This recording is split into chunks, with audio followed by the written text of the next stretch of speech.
A little bit. Tea, yes, wonderful. So before we jump in, housekeeping items. The session is going to be recorded as always, so the main presentation only. We will stop the recording when we get to the Q&A sections, just for privacy sake. And we also, at the very end today, are going to have another practitioner connect opportunity. So we will have the recording off at that time as well. So at any point during the presentation, do whatever your comfort level is in terms of having the camera on. You can at any point drop in questions that you may have or inquiries into our chat, and our team will get to those and make note of those and make sure that we answer those or get back with you. If at any point you had a private question that you wanted to ask us, we just ask that you begin your message with private, so that we can message you directly with that piece as well. And you can always feel free to email us as well, with anything that you have questions or specifics about student situations. Yeah, the Um, powertrain box. so Go the ahead. slide deck will be shared after the presentation, and the recording will be posted onto our SBCTC YouTube page, as always. So I think those are the logistics. And again, just welcome. We're so excited that you all are here today, and we'll go ahead and go to the introduction slides. Well, I am Stephanie Wall. I'm a policy associate in student services and K-12 alignment at SBCTC. It's nice to see you all. I'm going to popcorn it over to Kristen. Good morning, everybody. I am Kristen Jowie. I'm the Program Administrator of Student Services and K through 12 Alignment at SBCTC. And it doesn't look like Tim has joined us yet, but you all know who Tim is. He'll be here in just a bit, and we'll see him when he gets here. Yeah, he just messaged me. He's popping over from a different meeting, so he will be on in just a minute. Thanks, Kristen. And then if everybody could put in the chat your name, your title, your college that you're with, and wins in the running start space this academic year. Just a little bit of a share out. So again, that's name, title, college, and wins in the running start space this academic year. All right, so taking a look at the agenda today, it's not too complex. We've got some dual credit updates, and we'll have an opportunity for Q&A.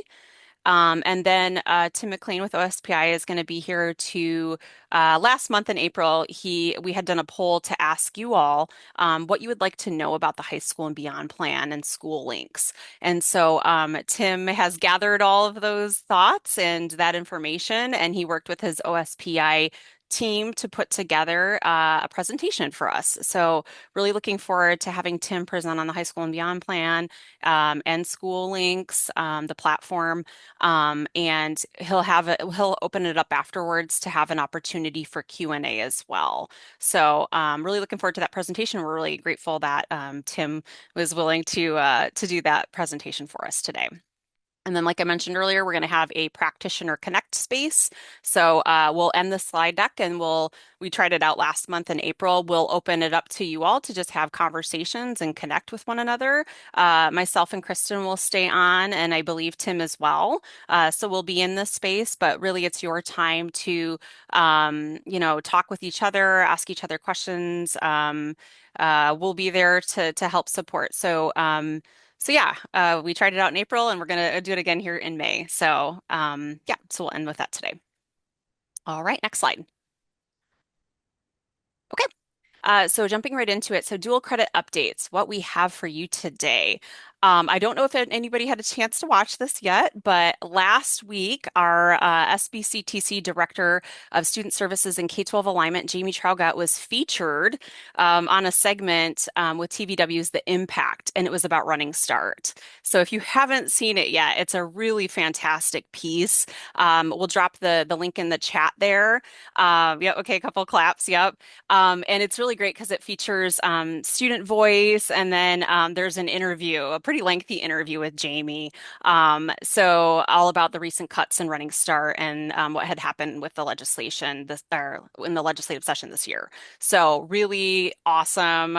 Jamie, I think, did a fantastic job highlighting the complexities of our system and all the supports that we have for students, and really what that impact is going to do, cutting that FTE, AAFTE from the 1.4 to the 1.3 and the importance of summer running start. So really awesome watch if you haven't seen it yet. It's about 25 minutes long.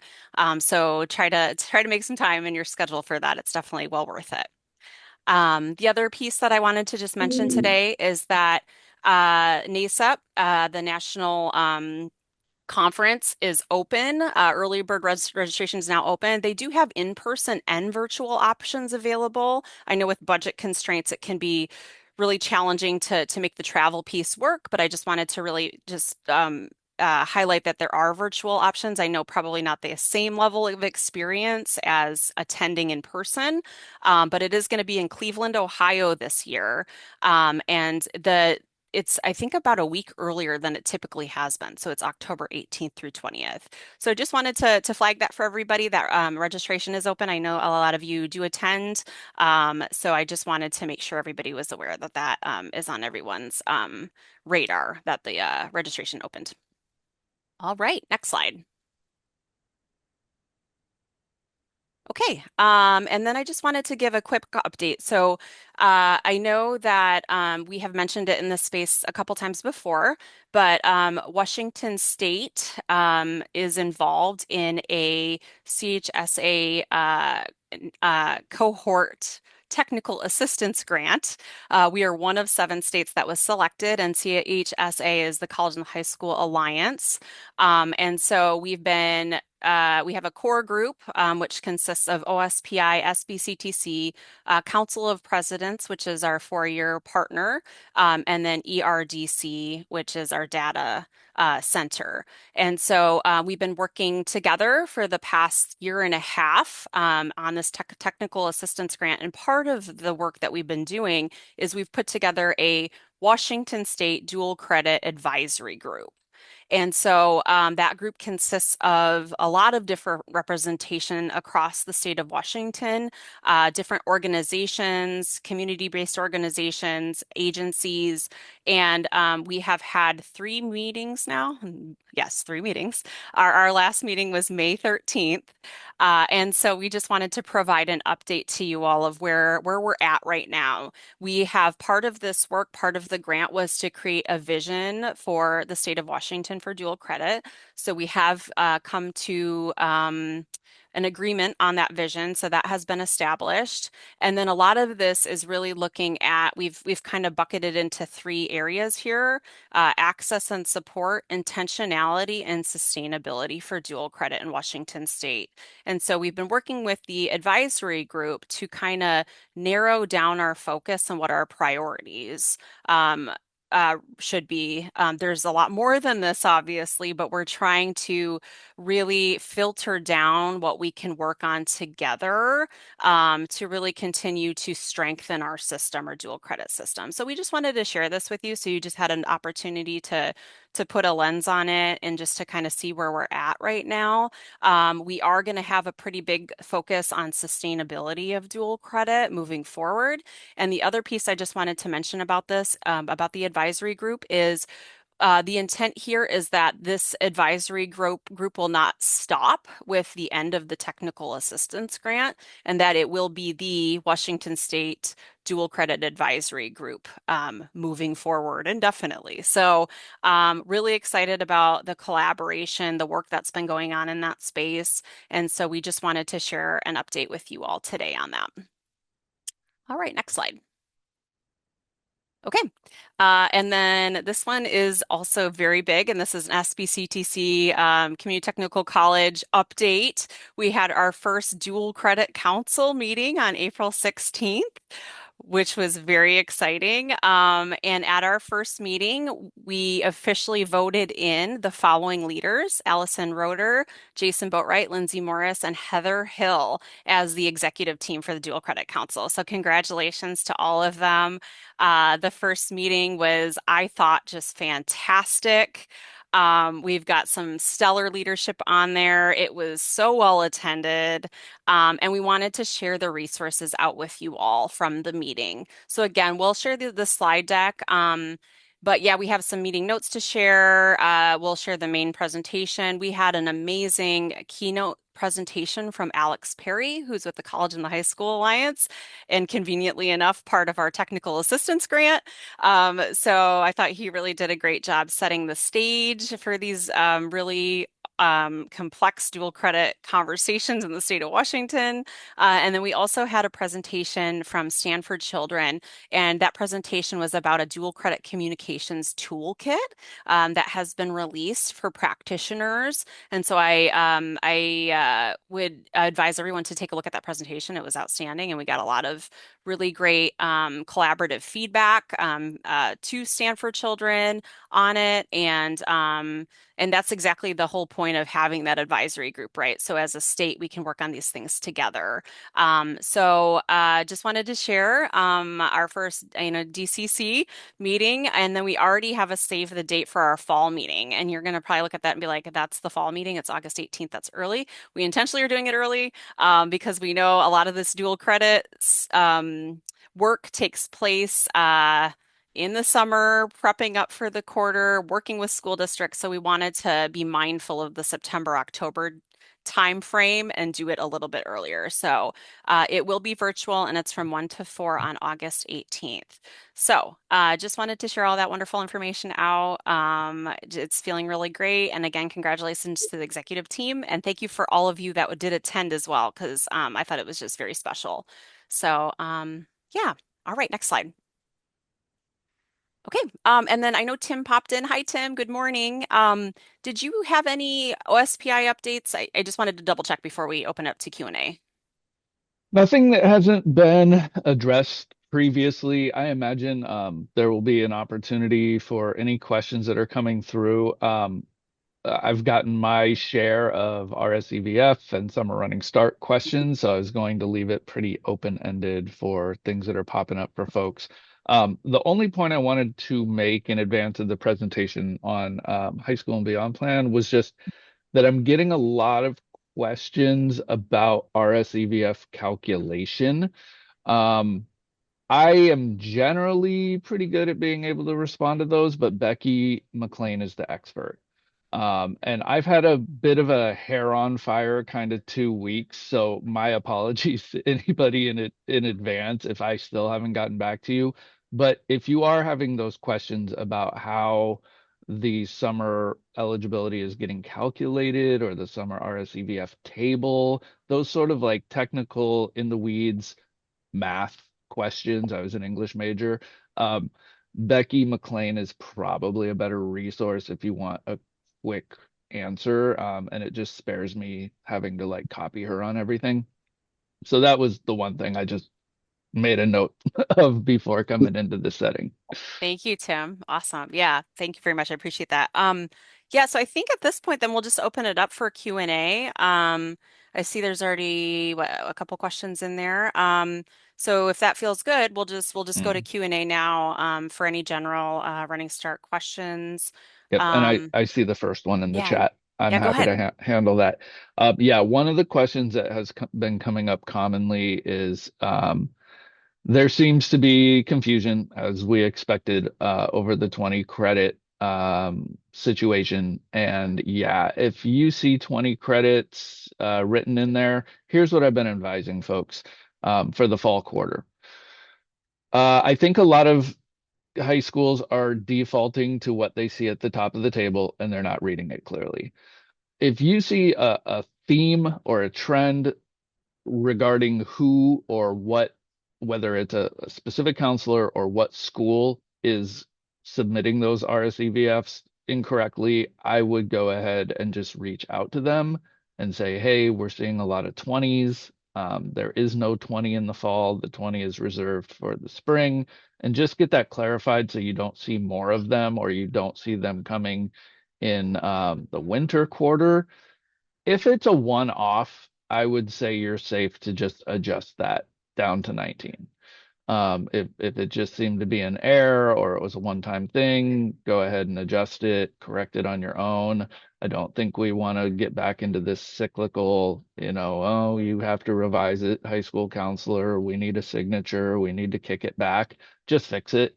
But if you can pinpoint who is doing that, or if it is a specific school, go ahead and reach out so you don't have them coming in consistently that way.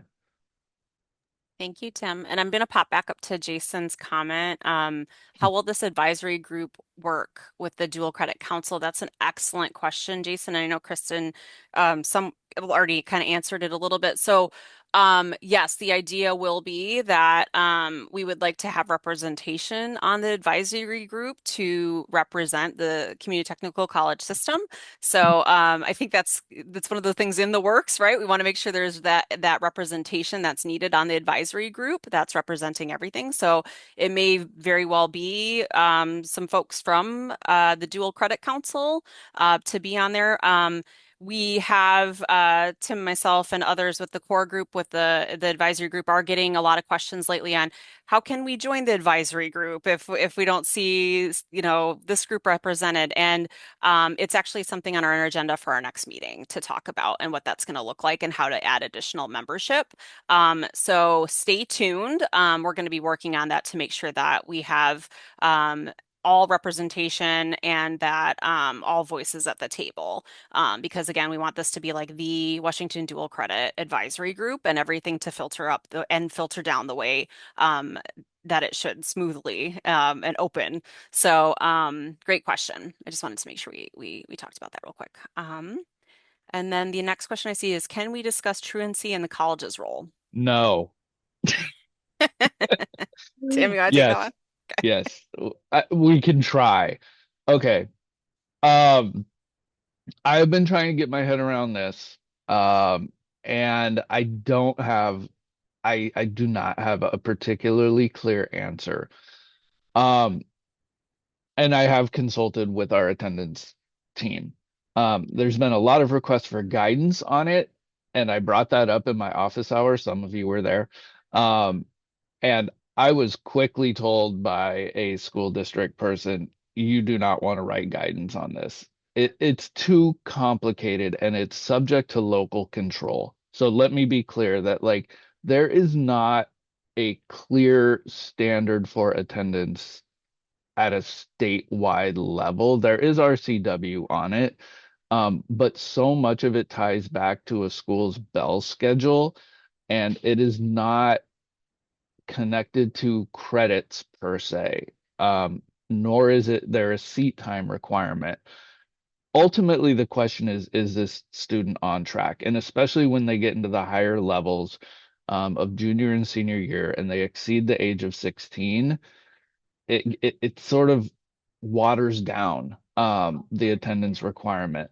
So I guess for the purposes of this group, my answer is, what is the college's role? It's really just telling the district when a student withdraws. The district needs to know, and the district can take it from there.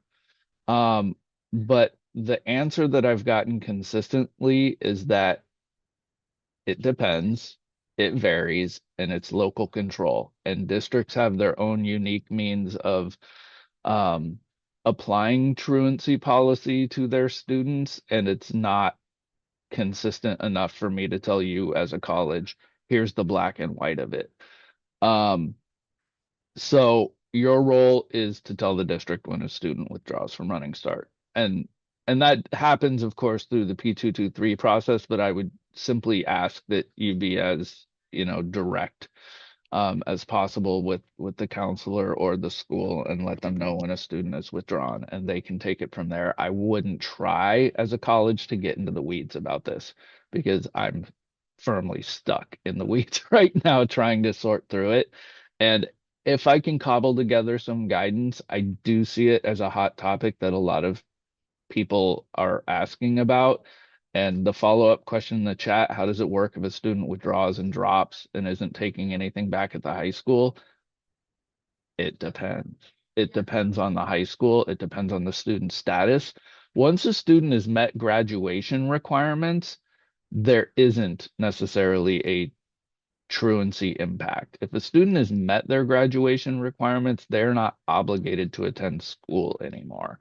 And so we get this question about running start students like taking a quarter off after having reached that uh, threshold. And my understanding is that's perfectly okay. If they finish their high school graduation requirements in fall, want to take winter off and return in the spring because of course selection and so forth, then they have the right to do that. Um,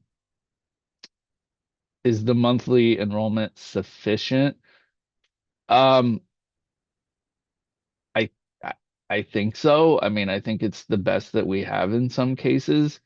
Um, but in those instances in which you or a college registrar knows that a student has dropped a running start class, this is where I think the guidance would be helpful if I can get my own head around it, is just to know like whether we have a mechanism or can establish a mechanism by which we streamline that communication. I don't think it exists to this point in time. Um, but yeah, it's very tricky. And again, I was in a meeting, I brought it up, and the school district folks in attendance were like, "Ooh, you're wading into deep waters there," because truancy and attendance are very complicated. So I do have some feedback that I'm going to have a really hard time teasing out from our attendance office. I may cobble some things together and get them out to the listserv less formally than doing actual guidance, just to give you some thinking points. Um, but it's a lot to try to dive into right now. Yeah, and I'll just jump in there too, Tim. Yeah, it's so Bree, to your question, like it's a lot of colleges have hundreds of, right, of running start students, thousands of running start students. So to be able to know exactly when a student drops a class or withdrawals at all times is merely impossible. I think the messaging is you do your best, and I'm curious to see what Tim will cobble together. I like that word. And kind of create there. But yeah, in terms of the monthly enrollment report, that's kind of what we've got to track those pieces if students are withdrawing. If you obviously have a student coming to you and talking to you about them dropping classes, that's a little bit of a different situation, and you can be able to communicate that right to districts. But it gets a little complicated, like Tim said, because we don't know exactly when that happens sometimes, a lot of times. And I know a lot of times the question comes up, does a student have to re-enroll in the high school? And again, it's really dependent on the student scenario. And so I guess if I can give you just kind of one thing to keep in mind, if a student has not met graduation requirements and is under the age of 18, they are subject to compulsory attendance laws. So if they are a full-time running start student and they drop running start and they essentially drop out, there is a requirement that they get back to the school, to the high school. To what level, how many classes do they have to take at that high school to fulfill compulsory attendance requirements? It depends on the district. But when you do have full-time running start students dropping out under the age of 18 and having not met graduation requirements, something does have to be triggered. So I get that a lot, that, oh, this student dropped a running start class and the high school is telling them they have to re-enroll at the high school. That may be true for that high school or for that district. Um, but I can't answer it as a uniform matter of law or policy. Thanks, Tim. The next question, is there any rule about how many credits SRSL, so waiver students, free and reduced price lunch students, can take over the 10 allowed in summer quarter? And then Chelsea has a follow-up to that. Or if they don't have any eligible credits for summer, are they supposed to self-pay or does the college eat the cost? This question is coming up constantly right now, and I understand why. And so here's the answer that we have at this point in time. It is entirely up to the college. That's a local control question. I'm curious what Tim's thoughts are about the 10 credits. However, but if you have a student who is trying to graduate, trying to take summer classes, does not have that FTE at all, that is a local control decision. So it's up to the college on if they want to have that student enroll and cover the costs for that Running Start student. So there's no rule necessarily, and we have to also remember that summer Running Start is relatively new, and so there's some gray area there, right? That would be my answer to that portion. Nora, I hope that answered your question as well. Let me just make sure I'm reading that. Yes. Okay, great. Okay, thank you. And is there a requirement for the college to waive overage tuition for SRSL students? So, there is, we talked about this at the end of last meeting, and think it was actually during the Practitioner Connect. So if folks jumped off or weren't able to attend, we didn't record that part. There is a Running Start resolution that was oh boy, dated 2011, I believe. And and in that resolution, it was a state board resolution, and in that resolution, it talks about it directs colleges to waive tuition for fee waiver students for Running Start. And the verbiage is vague, but the way that that has been interpreted over the years is that yes, colleges should waive tuition for SRSL students even over their max. Um, it is outdated. And so just a quick update on that. We actually, Jamie Traugott, Director of Student Services and K-12 Alignment, has taken this to the president's WACTC meetings in April to talk about updating this resolution because it is outdated and it doesn't take into consideration summer. And so I believe that that's going to be discussed again by the college presidents in the June meeting. So there's been no consensus or movement forward on a decision on what to do with that. So at this point, unfortunately, it's more of a just sit tight. Hopefully, we'll know more soon. But at this point, that resolution is what we always point with our policy and our guidance is to, do what's in the best interest of students, and you waive the overage tuition for SRSL students. So that's what I would say on that piece. And I know we've gotten several comments after that. Let's take a look here. If a student doesn't have any summer credit eligible, we are not coding them SRSL and therefore they would pay full tuition. Okay, thank you, Anne. Same for SR. If there's no credit available, we won't code them SR. We'll check residency to make sure it's accurate. Okay, perfect. That's what Anne's doing at SBCTC. I'm just making sure I'm not missing anything else here. Okay.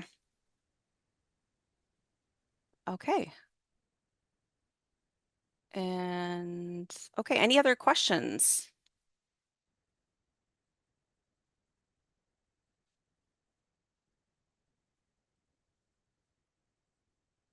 All right, going once, going twice. Can move on to our high school and beyond plan presentation by the fabulous Tim McLean. All right, let's do it. Okay, thanks everybody. Appreciate it. And thank you so much, Tim. We're looking forward to this presentation. Oh, I think you're muted. All right, let me see how I do. Sharing screen. All right, I'm sure you've got it up right now. Are you seeing anything? No, because I haven't clicked share. All right, Thank you, Tim. We really appreciate this, by the way.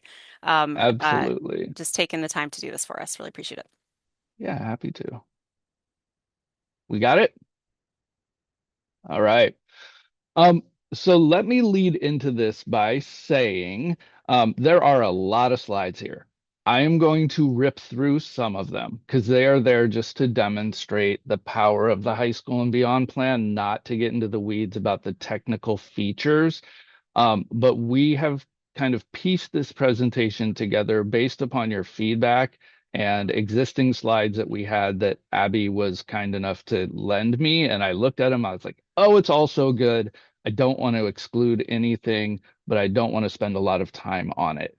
But it's there to kind of show you what some of the features are, because what I saw in the feedback was that there is a real range in people's understanding of the high school and beyond plan. And I'm not going to get you all up to implementation level. That's not the goal, but I do think it's important for you to kind of understand, for those who are like, I don't know anything about this, what do we have to do with it? To kind of know at least, what opportunities are there, what the power of the platform is, and so forth. So I've also interspersed all the questions that we got throughout the presentation. I didn't cheat anybody. I think if you gave me feedback, it is in this presentation because I didn't want to miss anything. Because this is a huge initiative. It's a huge lift for OSPI. And so I didn't want to shortchange anybody.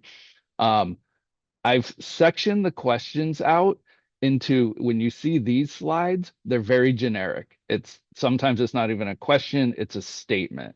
And then I've teased out like what are the things I can answer.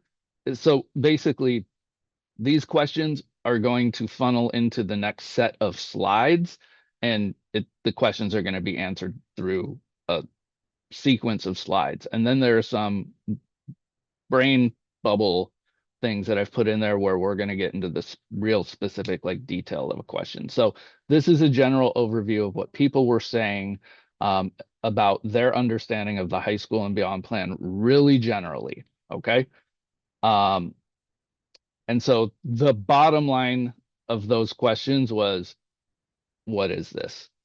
And so what needs to be understood is the high school and beyond plan, as many people said in their comments, has historically been done completely differently from district to district. They had different tools, had different procedures, they had different expectations. Some it was a checkbox, others it was an Excel sheet, others paid for platforms.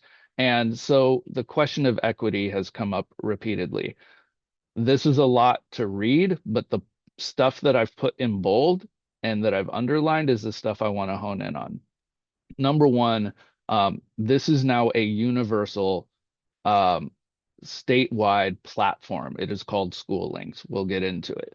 But the purpose of establishing this was because A, this has been a graduation requirement for some time. So we need to make sure that some students are putting in the same amount of effort and getting the same return on this as others. The variances in the high school and beyond plan previously were inequitable. We talked about that. Um, and this is something we want to be readily accessible to students, parents, teachers, something that follows a student not only through their high school career, but beyond that. So, one thing that's important about this is that this platform, once it's completed by the student, every artifact therein is going to be available to the student beyond high school. They have essentially a lifetime license to the platform. So, what is the high school and beyond plan about? It's about answering these questions. It's about asking the question first and foremost, who am I? What are my interests? What's my personality? What are my learning styles? Tim, How does, yes. I'm sorry to interrupt you. It seems like everybody is still stuck on the title slide. Oh, So, are they not advancing? mm-mm. That's lovely because they are for me and it looks really sharp. You're missing out on so much. Yeah, don't Well, keep it okay, from us. well, this says present in Teams, but we are not in Teams. That is a bummer. Let me see. How about now? Still on the title slide. All right.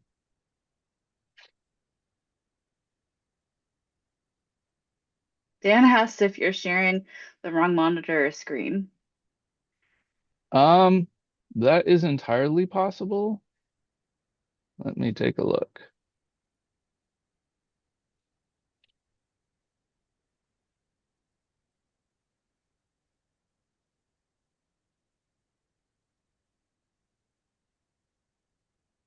What do we have now? Now we have slide 4. Okay. And Yeah, if I had, Tim, it's like we can see the whole presentation, right? Like it's like when you're looking, like we can see like all the slides on the side, the left side. So it's not Mhm. in presenter mode, so to just see like the one slide. Okay. Well, if you can see the whole thing, let's do it this way and not waste more time trying to figure it out. So if I click to here, is that changing for you? Yes. Yep. Let's do it that way. All right. Thank you. So you saw, you heard me talk about these general questions. You heard me talk about the RCW in which I highlighted these things that are there in bold. Okay. What we were getting into was the fundamental questions of who am I? What can I become? What kind of jobs align with my interests and skills? What are my dreams and hopes for the future? And then ultimately, what it's designed to do is help students understand how I get there. And so again, we'll go through the platform features that describe how to do that. These were some of the questions that I said have popped up where I can deliver specific answers in time and aren't so general and kind of overarching. Do all students have to complete it or are there alternatives? They all have to complete it. Okay, we'll get into the nuances of the implementation phase, but ultimately, students will have to do this in school links if, this is the unless, if they are pursuing a high school district issued diploma. Okay, so your full-time running start students who are looking for a college issued diploma, they're exempt. And you saw that on the RSEVF where we put that checkbox in there and added some content about this. But otherwise, if it is a diploma seeking high school student, they have to complete it and they have to complete it in school links. We'll elaborate shortly. Does it count as credit? It depends. It depends on the district. Most districts, this is sort of a feature of their general advising. And so their advisory sessions with counselors are not credit bearing, and they're going to make um, individualized progress towards completing the high school and beyond plan, and the counselor signs off on it. In some school districts, they are implementing this as like a one credit course. That is their right. It is part of their locally determined graduation um, credit requirements. And so it really depends on a district by district basis. Um, some I know for running start students are making this an asynchronous um, requirement of an asynchronous like Canvas shell to make sure students are making progress on this. That is permissible as long as it is accessible to running start students and doesn't pose a barrier. If other students are required to get a high school and beyond plan credit, so too will running start students have to.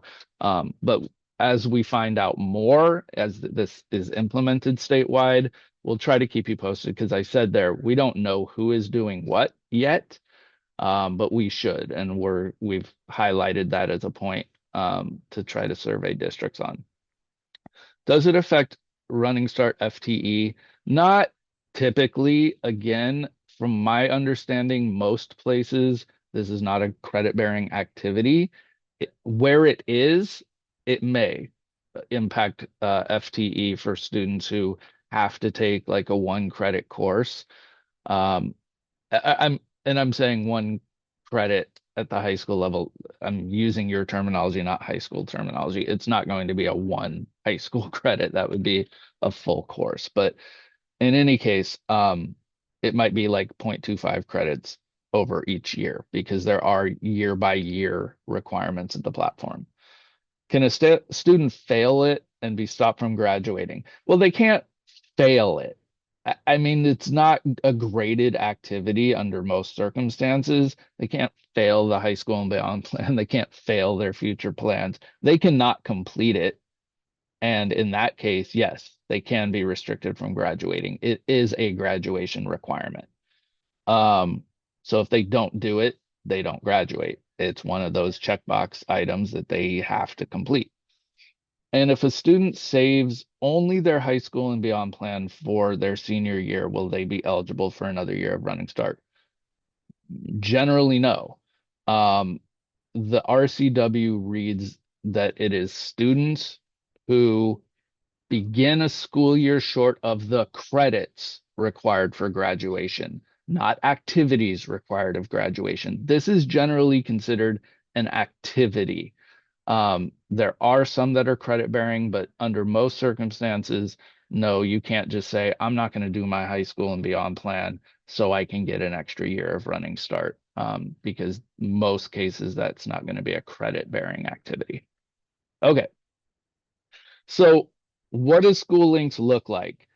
This is everything that's available in School Links, and we won't go through each and every one of these, but I'll just spitball and pick a few. There's a course planning module. There are virtual reality campus tours we'll talk about a little more. There's a resume and portfolio builder. There's going to be, after this last year, financial aid information and application opportunities embedded into the platform. That was a bill that was passed this last year to ensure that they're actually embedded in the platform. They can do brag sheets to assist with recommendation letters. So they can just say, these are all the things that I've done, forward it to a teacher because they're asking teachers for college recs, and the teacher has it at their fingertips. It's automated. They don't have to say, well, would you tell me what all your activities are? Boom. Like I have this page already pre-populated. So it's a really powerful tool. And I'll leave, these are all here for your future reference, not to go through one by one. That'll take days. This is a little bit more of a detailed uh, demonstration or display of what was on that previous slide. Some of the features that are in there bulleted out and kind of categorized. So as I mentioned before, there's universal access. This starts in 7th grade and it may be trickling down to 5th grade. So it's starting in middle school that students are responsible for the high school and beyond plan to inform their high school course taking. There is parent and guardian access to all of this. And there is staff and building access. Obviously, counselors are going to have access, and I know you're itching to know about your access, and we're going to get there. But like I said, there's lifelong alumni access. So the access part is critically important. There are tons of features, as I just demonstrated on the previous slide.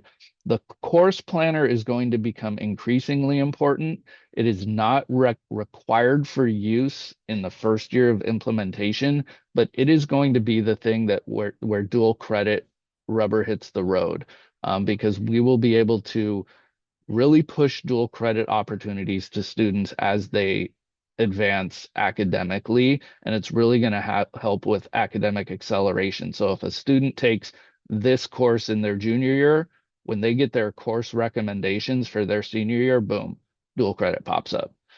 College and the high school pops up. Like it's going to be tailored to demonstrate continual progress.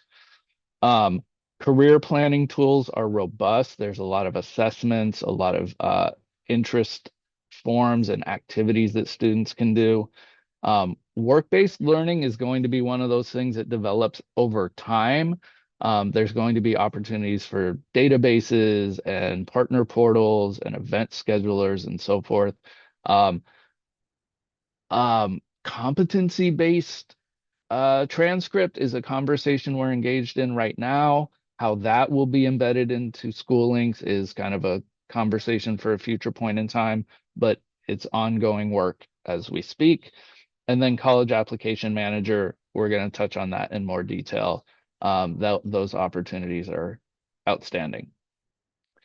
So these are sort of the anticipated benefits. I think you might already be coming up with these as you listen to everything the platform can do. I don't want to spend a tremendous amount of time reading what's on the slide to you. A lot of these slides I've put in here so that when it gets sent out, you can go through and tease out the things that are important to you because there are so many questions to answer. But Here's where we get to some of those demonstration slides that we would give to high schools who are onboarding about like a screenshot of what this looks like and the features that are there. And this is sort of the baseline usage of the platform. It's going to have a student profile. So it's going to pull all the information from Cedars on a student into the system that's already automated. So students don't get hand inputted. It pulls everything from the SIS and from Cedars, so that student is there when these schools implement. It has, as we mentioned, a resume builder, the brag sheet to help with letters of recommendation.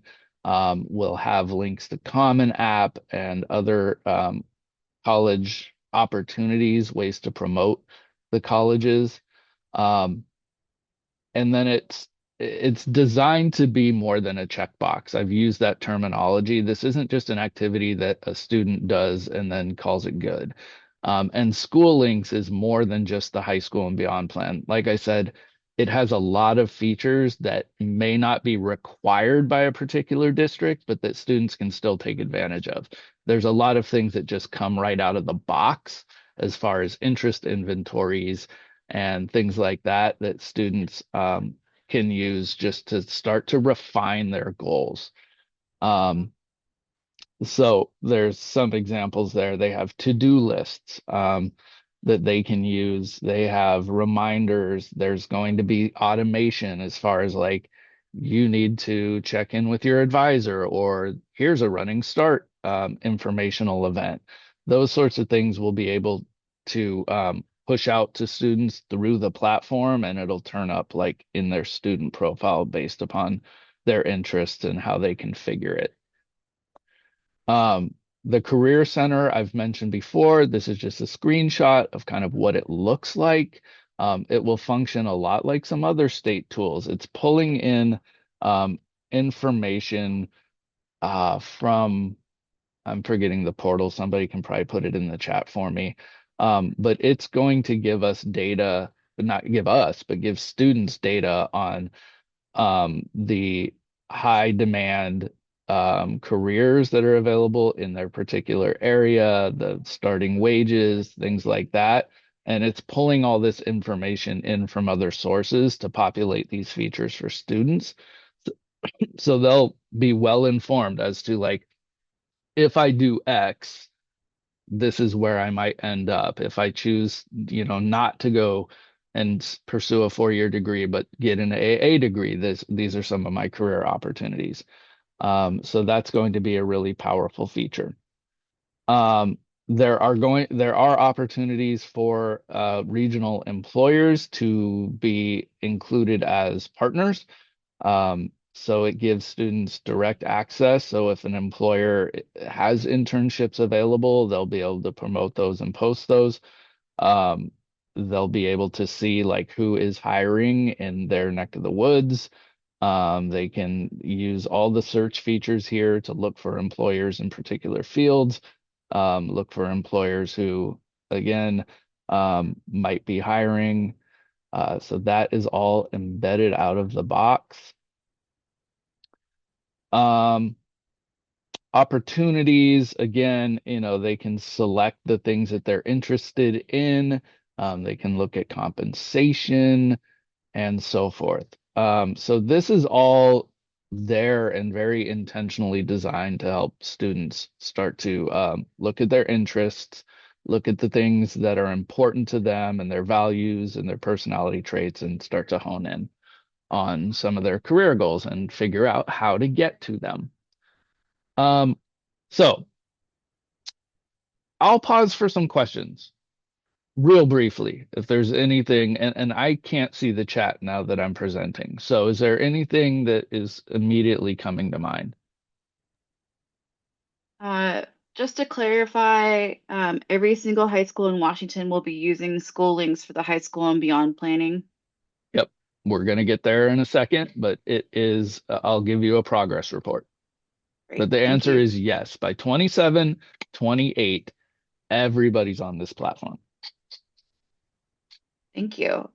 You may have mentioned it Does this affect homeschool students at all? Mm, not particularly. If they're not pursuing the high school diploma, they're not required to do this. That actually spurs a question for me that I don't have the answer to, but I would like to ask is whether this platform would be available to homeschool students. I don't know. I would see it as an ancillary service, much like Running Start. A homeschool student should be able to access Running Start as a taxpayer in that community. I'm scratching my chin, wondering should they be able to access this, and if so, how? So, jotting that down as something to bring up to Abby. Will this platform link to information on LinkedIn, Big Future, or Career Planner? I can't speak to any of those specifically. I am not sure, like this is where I'm out of my depth.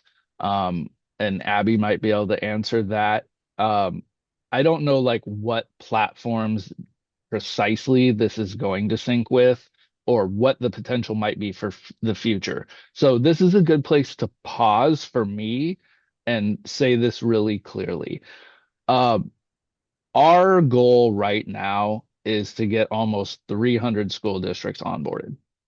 So I know you're all itching to figure out like what can we do in the system and so forth. I just want to make it really clear respectfully that we have a huge lift getting 300 districts integrated into this system, pulling data, data sharing agreements for every single district, getting course planner and the career center like built up in each of these places. So do understand that for the first couple years, as we are implementing, our focus is is set like a laser on districts. So a lot of the add-ons and things that a lot of external partners have asked us for, we've had to very kindly say, you gotta wait. You just gotta wait until we have this up and functioning to serve students, and then we'll add on the bells and whistles. Good questions, though. That was all the questions. Okay, perfect. So again, broad general questions about how much we need to know about this. What are our expectations as colleges? And now we're going to hone in on some of the specifics. How do colleges use school links? Technically, you don't use it. This is a district-oriented requirement and tool. Colleges don't use it per se in advising Running Start students. However, we'll touch in the coming slides on like how colleges are integrated into it and where you might play a role or be able to play a role depending on your agreement, conversations, friendship with the district. We'll come to that. Where's the information stored and where does it go? It is stored in School Links. That is the platform. We have a statewide data sharing agreement with them. And we pay for the licenses. So again, going back to questions of like, well, what can we do? Can we get into the system? It depends. This all costs money. So, for every license, we pay a fee. Um, it is absolutely going to be accessible to school administrators and counselors and those who need to approve and go through all of this with students. Um, Licenses for external partners might come at a cost. We'll touch on that. But the other question of where it goes to the student. The student has lifetime access to this, and their parents will have permissions as well. Will the plan be viewable for CTC advisors? The school can provide access, like view only access. It doesn't require a license.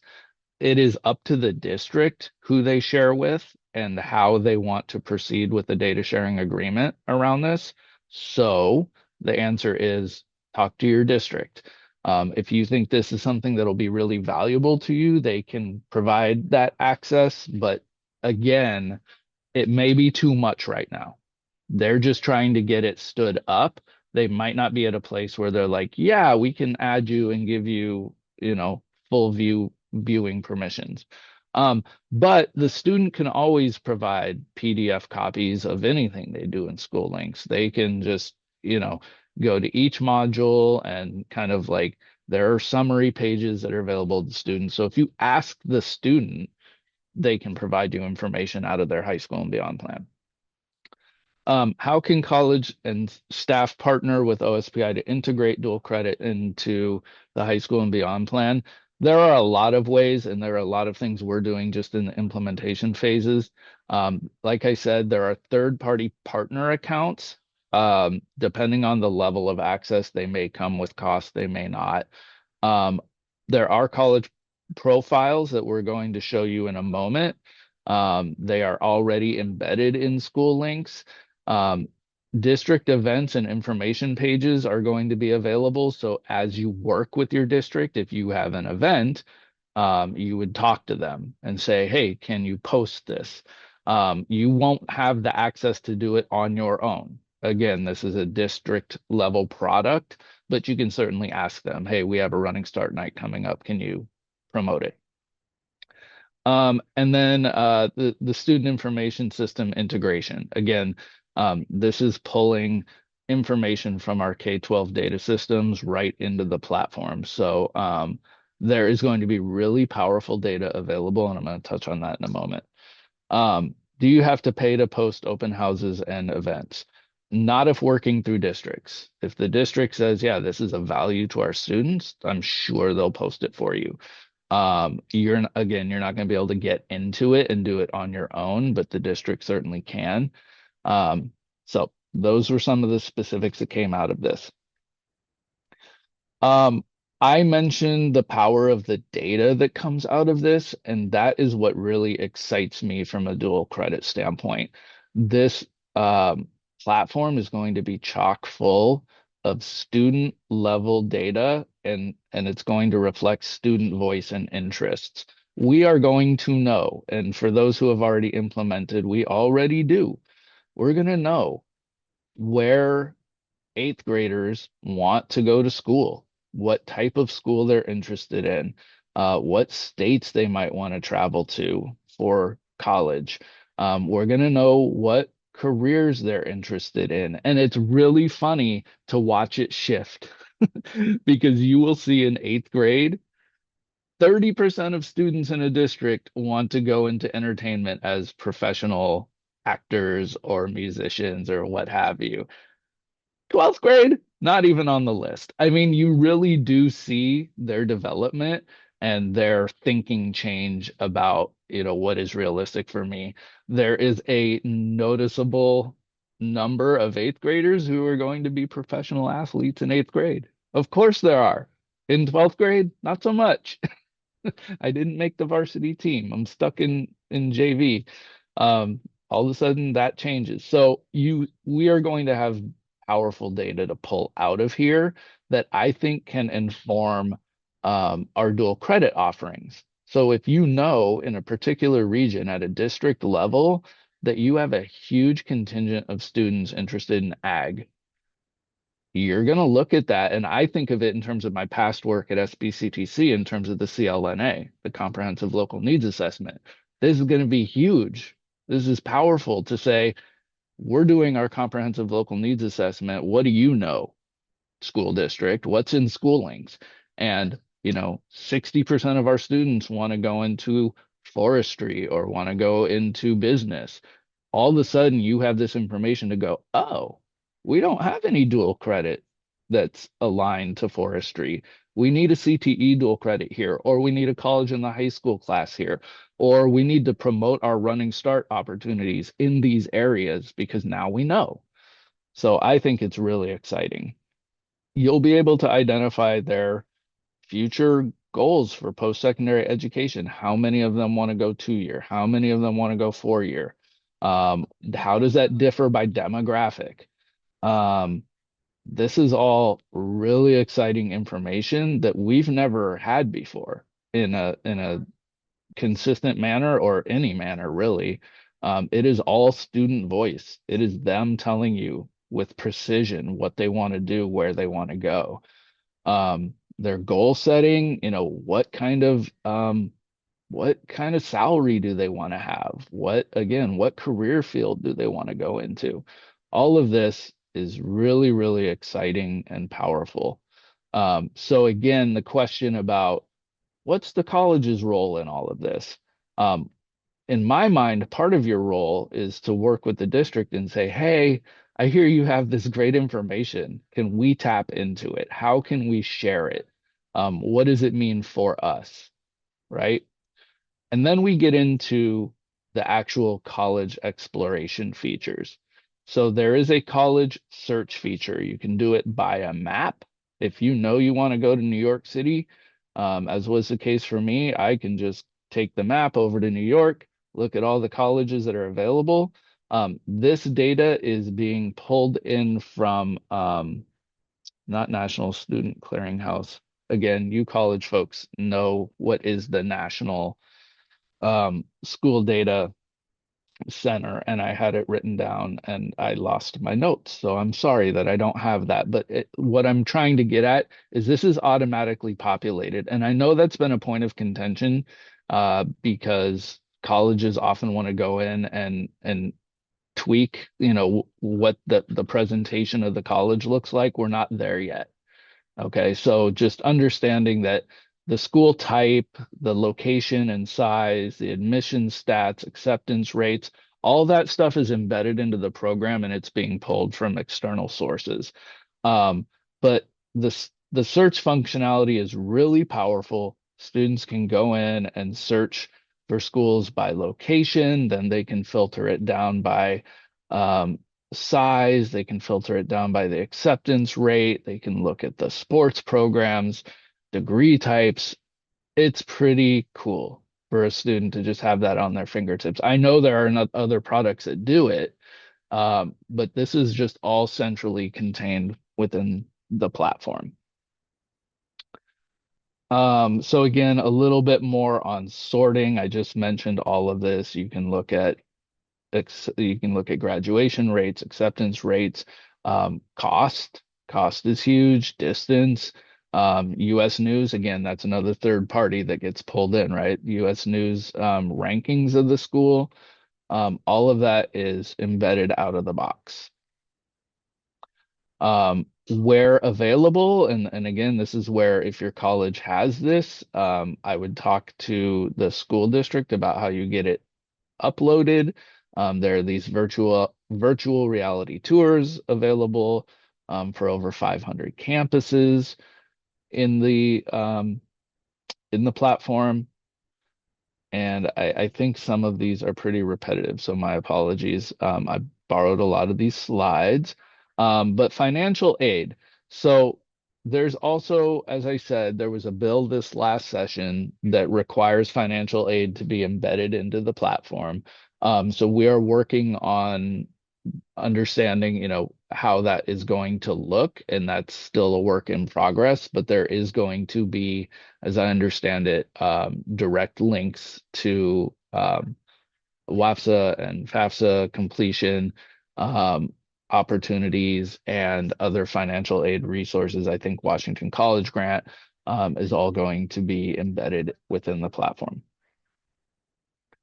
And then some other things, students will have these learning hubs available to them. They are just a variety of tools that are developed by School Links about exploration, self-awareness, jobs and internships. Um, Very LinkedIn-ish, in terms of just having these skill building exercises for students to participate in, and then, check off. And the great thing about School Links is that it is in the student's profile, it is noting all the activity that the student is doing. So it's really creating like a portfolio for the students to be able to demonstrate, look at all the things that I've done, whether that's to their school or their prospective college or an employer. It's all being self-contained within School Links for a student's entire lifetime, really.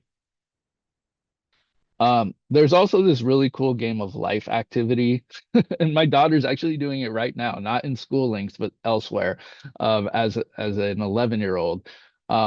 by which they can play in the system and kind of budget out their life, thinking about where they're going to live, what size household they're going to have, what kind of education they'll have, and what debt they might incur for college loans and the like, what kind of pets they're going to have.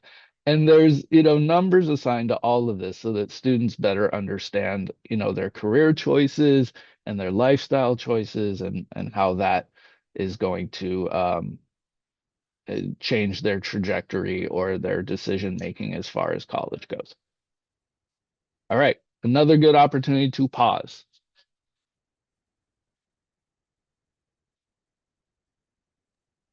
Are there any Let's see, questions? Tim. Anne put in the chat, we were told by school links that we can't promote our info session and such in the system because they are not internship or job opportunities, but it sounds like they can be posted. We just have to go through the high school directly to ask them to post. Yep. Yeah.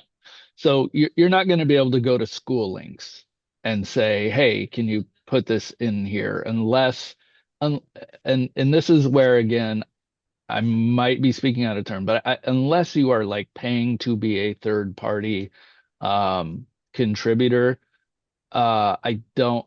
You can't go into school links and promote it on your college site. I don't think, but let me double check on that. But what you can do is absolutely go to the district and say, this is valuable to your students. Will you promote it? Districts can promote whatever they want. They're paying for the license, they're paying for the service. So I don't think we're far enough down the road yet to fully understand.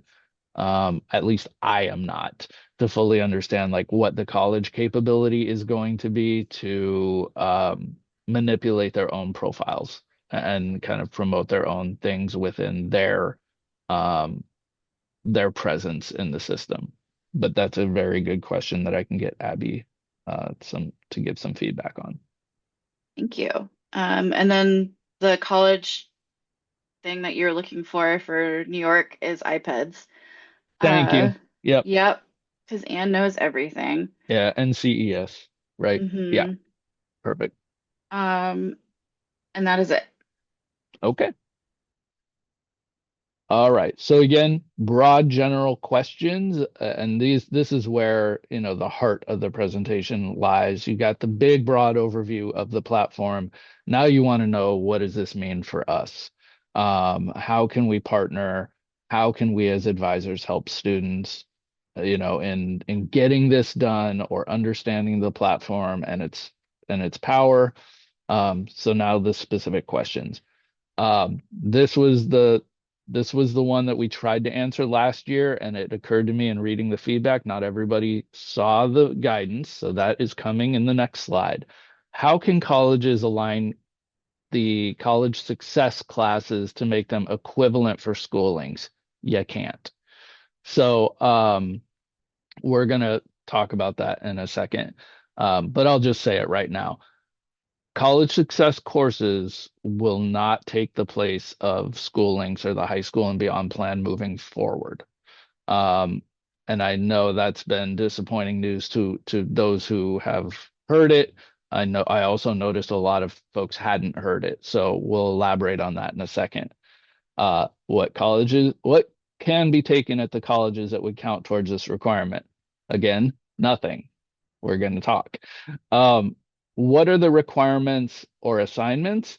I'm going to tell you that in just a moment. How can we integrate college options into the high school and beyond plan? Or can we integrate? No, but you can integrate the high school and beyond plan assignments into college options. So again, you cannot substitute the CSS course any longer for the school links and high school and beyond plan platform. But there are things that you can do to embed college and the high school and beyond plan material into CSS. And then how can we best utilize school links in our current college courses? That's the question I wanted to hear. And that's what we're going to talk about in a second. That's a great question. Um, So last year we provided this guidance, and like I said, it was clear that some of you were really familiar with it, and others had never seen it, and the message had not gotten across that college success courses aren't going to count, if you will, towards the high school and beyond plan. So here are the nuances to that. In a district's implementation year, meaning the year that they bring on the School Links platform, juniors need to complete their high school and beyond plan in School Links. Seniors, because they might have already started down the running start path, could satisfy high school and beyond plan requirements another way, like a college success course. So this year, as an example, we had 160 plus districts implementing. They had um, the option to get their seniors through with college success courses or by keeping them in an old platform. Juniors still needed to go through School Links. Now that this year is coming to a close, those 163 districts next year, everybody's in School Links. Everybody needs to complete in School Links. There's no longer any flexibility for that. Next year, when we'll have about 116 districts onboarding, the same applies. They will have flexibility for seniors in a different platform or through CSS, but their juniors need to do it in School Links.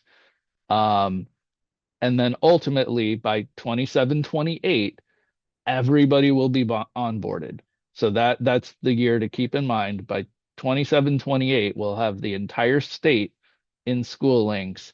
And at that point, every single senior, well, every single student needs to have high school and beyond plan completed through School Links. And CSS courses will no longer qualify for high school and beyond plan completion anywhere. Does that make sense? I'm going to pause for questions to make sure that everybody is understanding that. Am I getting thumbs up in the chat? No questions. Okay. All right. So the natural next question is why? What does this mean for us? And how can we, find a way to merge college success courses in the high school and beyond plan? So in each school year, there are required activities that students have to do in School Links year by year. So we are talking about 11th and 12th graders for running start purposes. So these are the required 11th grade activities. It is viewing internship and job volunteer options in the opportunity board, which is a feature in School Links. So they have to log into that feature and do some review, and they have to explore at least one area of interest. They have to favorite career profiles in the Career Center. Again, a module of School Links. They have to update their own profile, their student profile. So that could be anything. That could be, updating like their narrative. It could be updating their bragging rights, their brag sheet for letters of recommendation, or update something in their academic profile. They need to update or select a career goal. They have to create a SMART goal for the year, an academic based goal to guide their decision making. They have to take part in some financial aid activity within the module, within the platform rather. And then at the end, they submit and they say, I did all of this. And then that's subject to review by their academic advisor. That's the 11th grade. 12th grade reads pretty similarly. It's a repeat of some of this stuff, except now we're getting down to locking in on things. So we have to confirm a career goal and select some backup careers. The SMART goal is the same. They have to finalize a resume, and they have to upload it in its final form to School Links. They're going to, again, engage in financial aid activities, and there's going to be a financial aid survey. That might, with the new legislation, that might turn into something else. Depending, there, I don't know, there might be a requirement that they actually complete a financial aid application. Oh, I'm sorry. And then there is alumni access in School Links, and they need to set that up within the platform and finally submit their final high school and beyond plan. At the senior year, everybody's high school and beyond plan has to be approved formally in the system by a school counselor. So that is back to the question of like, do students have to do this? Can we keep them from graduating? Answer, yes.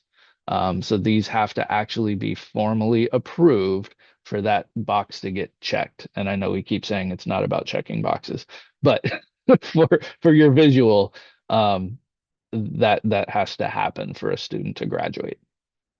So, the this actually was just an identical slide shown in a different way.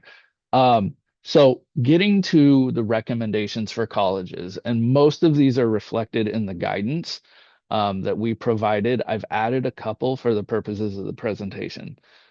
What can you be doing to support the high school and beyond plan and make the pivot from offering CSS, not that you're going to do away with CSS, but from using that to fulfill this requirement to now using it to support this requirement. So number one, just increase your familiarity with schoolings. Talk to counselors and attend a session like this. I said that right there on the screen. Congratulations, you've done it. You have a better understanding of the high school and beyond plan and schoolings. So that's number one, just kind of understanding what this means for students and understanding the why. Um, Partnering with your districts to promote events. Those questions have come up. And communicate expectations to students. And I'm going to elaborate on that second point. But yeah, when you have events that are going to be beneficial to students and might satisfy one of these requirements, if you at your college have a financial aid night, talk to the district about how you can make that a component within the platform. If you have a running start information night or simply a college information night, definitely tell the district so that they can put that on their calendar of events within the platform. We just identified the junior and senior year requirements. Okay, so here is where the question was that I was going to answer previously. How can we align them with CSS? Um, Pretty simple. I mean, as long as you know what they are, um, you can start to build them into the college success curriculum. Now, I know from past conversations that these vary and that faculty do it differently, and there's not necessarily a template for offering a CSS course. But however you can get to faculty and say, look, our students need to do these things.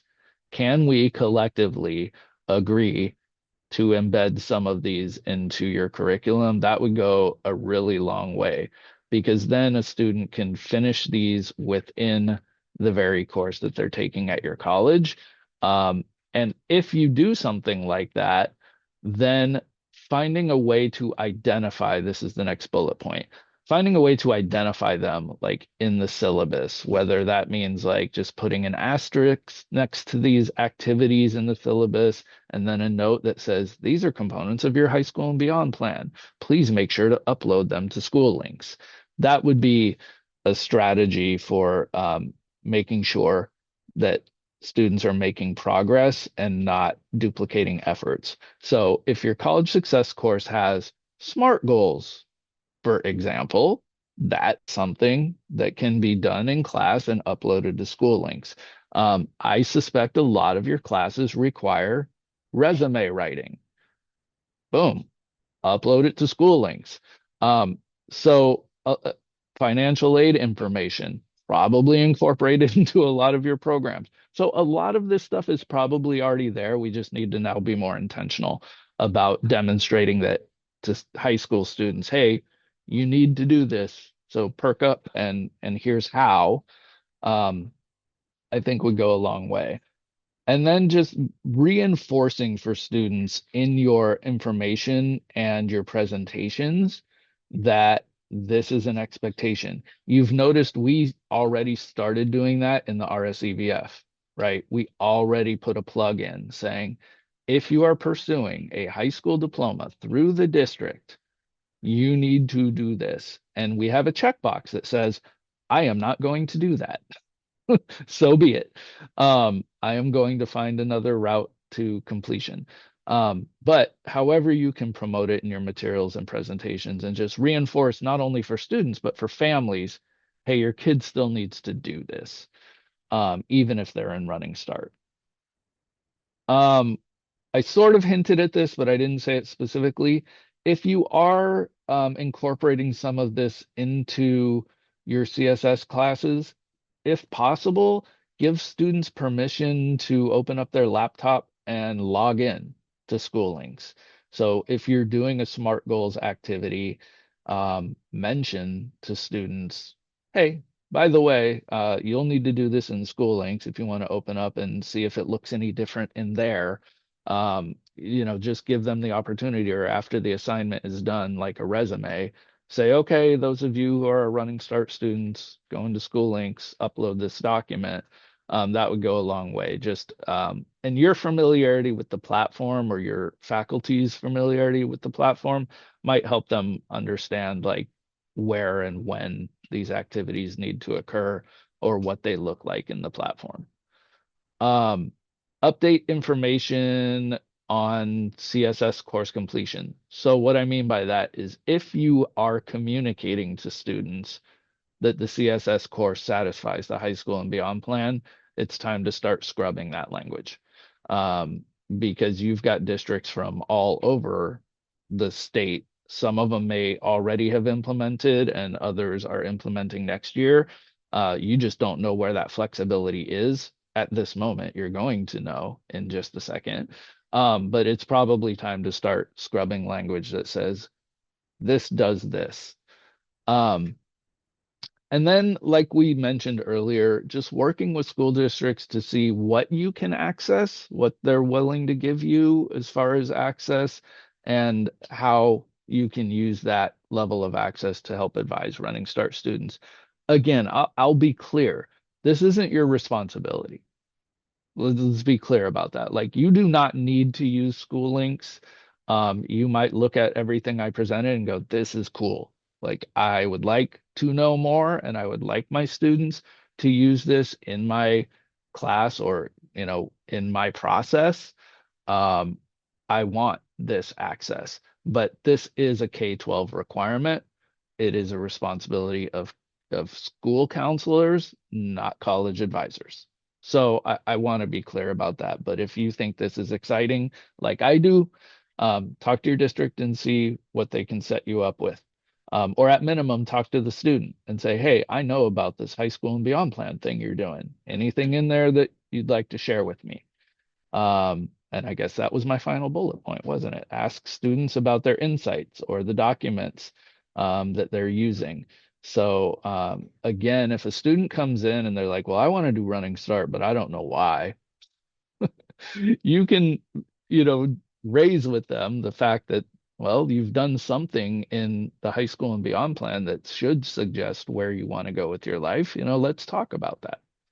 So I hope that's helpful. Most of that is in the guidance already, so we have a link to it in the presentation. And again, this was a duplicate slide that I forgot to take out. So final question, and then we will pause for questions, is what schools are left that are not doing the high school and beyond plan through School Links? There's a lot. Here it is, though, alphabetically, if you want to go through. I can also provide you a spreadsheet if that's more helpful. But we have 116 districts left to implement next year. So again, to be clear, these are the last 116 districts for which a CSS course will qualify as satisfying the high school and beyond plan. Anybody that has implemented this year, that is now off the table. But we have done a lot to support these districts. It has been a tremendous amount of work on the part of my team specifically, but also you can imagine our data folks are heavily engaged in this. Our flexible learning options team is heavily involved in this. Just getting the platform fine-tuned has been a lot of work. And then, of course, we have been doing pulse checks throughout the year to make sure that the districts who are implementing are hitting the mark. So, in October, November, it was, do you have all your students onboarded? This is the number you should have, and this is where you're at. Have they all logged in and actually done something? Do they have student profiles? That was checkpoint one. And then checkpoint two was, did they complete their first task? Did they complete SMART goals? That was like the fundamental. You should have a goal. Did they complete it? And then, we've done pretty comprehensive follow-up with those who were not hitting a 50% mark. So the mark is always 50%.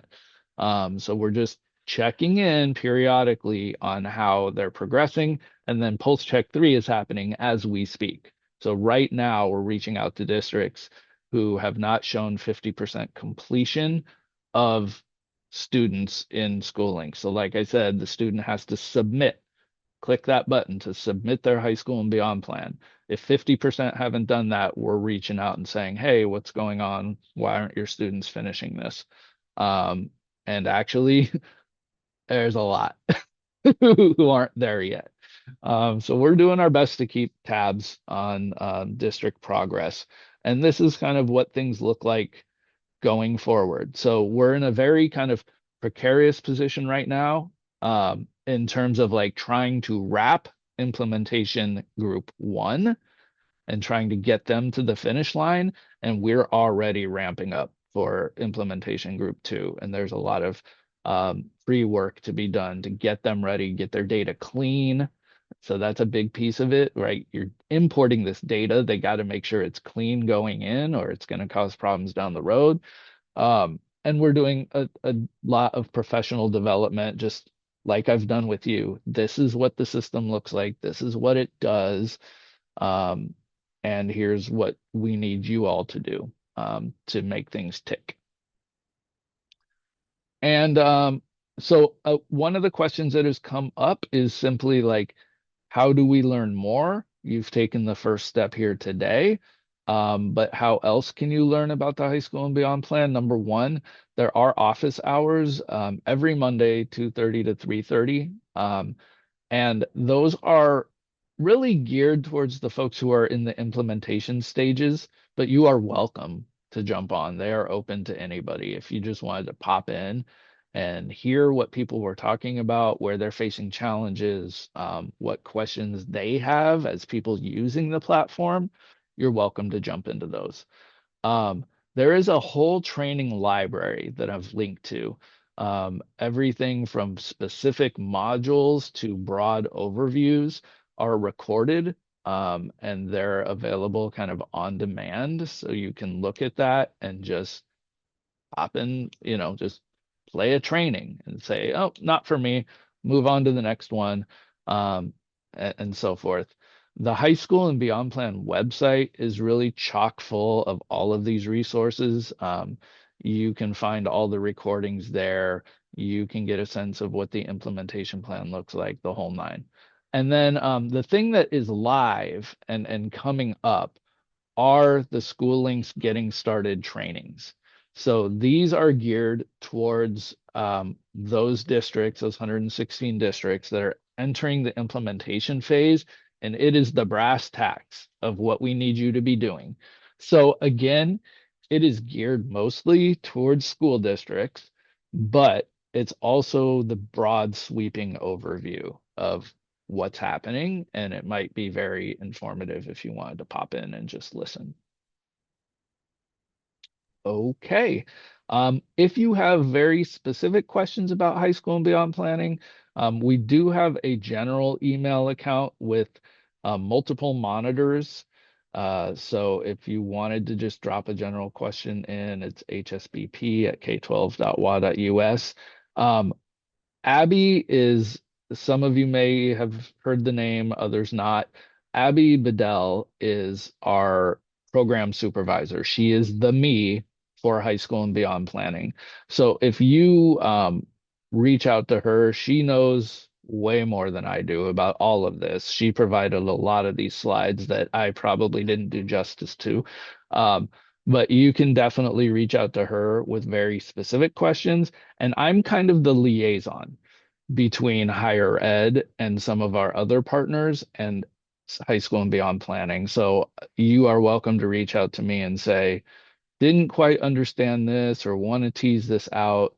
If it's really not about high school and beyond plan general, but it's about like me as a college and the high school and beyond plan, I can take those questions without a promise to ever have the answer. I will probably have to go connect with Abby regardless, or the School Links implementation team and say, yeah, what are the opportunities here? So bear with me and give me some time. But I am sort of your point of contact for college related questions and concerns.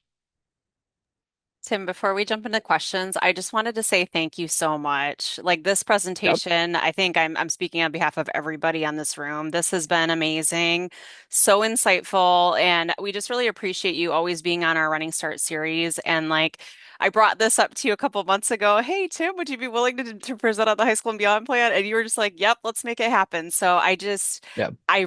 we really appreciate you and how you've broken this down and the level of transparency. And I just wanted to also say OSPI, Tim, Abby, Kim Reichdahl have been very open with us in terms of college partners, and Yep. we've been involved for years in the high school and beyond plan and picking out what platforms, school links, and trying to work even last spring to understand the implementation and the implications. There we go. There's the word of Hmm. what that was going to mean for the college success courses. So we've been working behind the scenes with OSBI in collaboration for a long time on this. And so just really appreciate your partnership and always making sure we're in the room and just really appreciate this presentation. So I just wanted to say that before we got into the questions. Thank you. I Yep. appreciate it. Yeah, absolutely. All right. Should we get into it? I know Yep. there's several questions back here. Okay. Kristen, have you been keeping track? Might have to pan back up here. Yeah, Tim, I think you might have already gone over this one, but Hmm. just to make sure we answered it, if a student chooses to earn their high school diploma through the college by completing an associate degree, they are not required to do this, correct? Correct. Okay. And someone made a comment that I bet high school counselors will want students to do some kind of work in school links in case things go sideways and they need to revert back. Maybe. Not tracking that question. Can you read it again? Um, I bet high school counselors will want students to do some kind of work in school Oh, links in I case get things it. go sideways and they need to revert back. Yeah, so you're saying if a student says that they want a um AA, yeah, a diploma conferred upon the AA. Yeah, yeah, they may, but that's, that the onus is on the student. Like I said, a lot of this is not attached to a class, so it's not linear in the traditional sense. I mean, there are requirements year by year, but it's very much sort of a hybridized approach and an autonomous approach that the students need to do. Now, some districts are going to be a little more regimented about it. They'll probably tell students, we need you to do this in this advising session and this in this advising session. Others may just say, as long as it's done by the end of the year, you're good. So it's going to vary. Allie put an FYI in the chat that the governor mentioned yesterday that he's planning to bring forth legislation to require financial aid filing in the next session.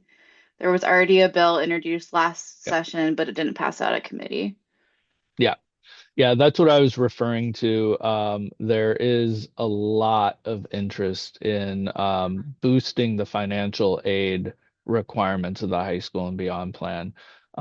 It is already in there. It is a required element of the high school and beyond plan. And so some of that has already been put in there. But I know there has been hand wringing about like FAFSA, WAFSA completion rates, and so there probably will be efforts to boost those and use the platform to do it. Awesome. Another comment that there's a possibility to take the information for school links to the faculty who does the curriculum design for CCS and ask that they do some sort of notation for assignments that could be useful in school links. So that could be a helpful session or something resource for later. Hmm. And as we get closer to the full implementation of school links in 27, 28, are there demos on school links for college staff and CSS faculty so they can see how they can possibly incorporate some of the SL activities assignments into college courses? Yep. Are there now? No, not with that level of specificity, but yeah, yeah, that's a great recommendation and something that we'll probably pursue in the future. And then students are going to access school links through their individual school login to access. So is there not going to be a universal school links link we can direct them to? Or does each college need to have the, spot for each school? I don't know. Read that again to me. Um, Sorry, Essentially that asking, yeah, go Kristen, Ann. might not make sense. So I believe from working with my own kids, I think in order to get into school links, like they have to go to their like school single sign-on to then log in. There's not like a universal link to school links that then students could Mm, log in through. I'm just thinking in terms of like helping direct students from the right. classroom. That makes Um, sense. yeah, I wasn't sure if like each school has a unique kind of URL essentially that they're going through, or if there's like a universal, anybody could go to school links and then put in your login information and get in. Yeah, it's a good question. I don't know Yeah, the answer, but I'm writing it down. cool. Let's see. Thinking of coordinating within the CSS course to support school links. A 1/4 course may not sync with the student's current things to do in school links. Can they input things asynchronous to their assigned tasks for their Hmm. current year? Yeah. Yes. Okay. I think they can do the modules aren't linear. I think students can complete anything within that school year's modules at any point in time. Perfect. Is there, oh, sorry, I missed one. Any discussion about school links connecting with ConnectEd? I can take that one. So we have talked about it, but as Tim mentioned earlier in the presentation, right now the focus is getting all the districts on board. So no, not at this point is there going to be like a direct connection from school links to like our CTC link system. We have been working with OSPI to, in terms of our application, our OAAP, having it linked on the school links platform so students can easily access the link to get to apply, Hmm. but not integrated at this point, at least. I know, again, there's lots of opportunity here. And so just really appreciate OSPI because we understand that they've got a really heavy lift right now with just getting everything up and going. Yep. Yeah. Last question. Is there a list for schools going on board with this for 26, 27, like you gave us for 25, 26? That's this list. 26, Yeah, 27 is the list that I gave you. I didn't do a list for 25, 26, but 26, 27, those who have not implemented are all here. great. Oh, because Bree linked earlier in the chat the cohort for 25, 26. So, Oh, gotcha. um, yeah, we'll just make sure that we highlight that when we send out the slide package. And that's it.